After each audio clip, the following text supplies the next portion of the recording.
Here's the finished product. Look at it. I got a clear on it now. Look at that gold, man. Tell me that is not fucking gorgeous. Look at it. Fucking beautiful. Just the way the gold looks. This is 3D printed, by the way. It does have a lock mechanism.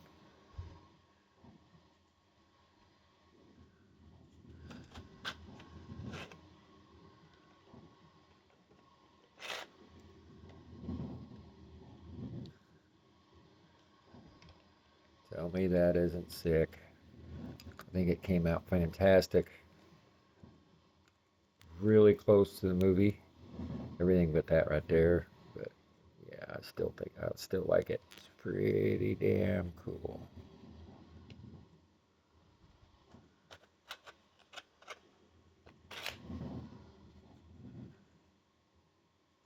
And I designed this little rack for it. Hellraiser hooks.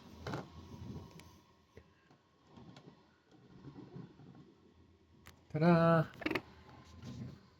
Really happy with it. Peace. Love y'all.